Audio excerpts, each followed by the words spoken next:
So Sabrina you'd released as a single prior to this album, and obviously as a cover of the Einsterdenden Neubauten song, which I believe you were asked by the band themselves to do. Is that right? Yeah, I was asked by NU Unruh and from Neubauten, plus Steve Morell, who is a friend of his, and they were organising the annual Einsterdenden Neubauten party.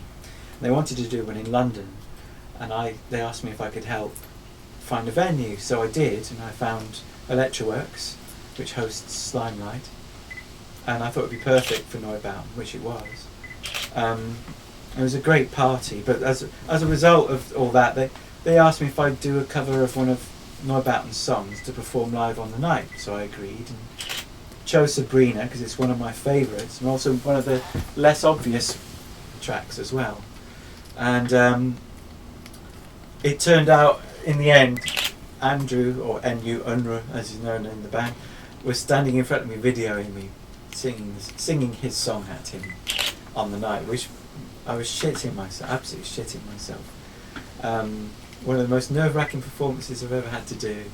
But he really loved it, and in the end he asked me to do a proper recorded version for use on the video and what have you. So I did, and I thought, well, I'm not going to waste it. I'll put it on the album as well, to let a few other people hear it. But it's always been one of my most favourite Neubauten tracks. I didn't know the original track actually. I know some Neubauten stuff, but not this track, and I actually preferred your version to theirs. Thank you. I'm very, well versed in mechanical cabaret things, so maybe I'm slightly biased in that respect. But I wondered chronologically when it sort of cropped up in terms of the recording of the album, because again, because it blends very well with the album. 2 years ago that happened. So it was at the time. It was during the time I was recording the album. Yeah. So the version that we're hearing on the album, was that recorded specifically for the album, or was that the single version? That was the single version, yeah. There is another version as well, but without the singing on, which is a lot longer. But I might release that somehow in some other form.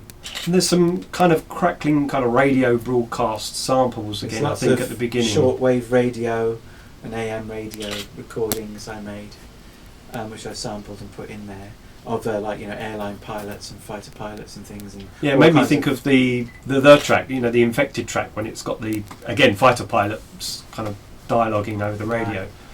Yeah, I just quite like that, just as a sound, it's interesting frequencies and things.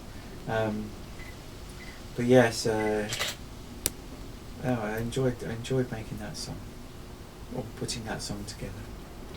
And did you get any feedback from the band themselves? Well, Andrew really liked it, and he particularly liked the bass sound I came up with for it, which is several layers of different synths, which are all going in and out of tune with each other, which is quite hard to replicate, really.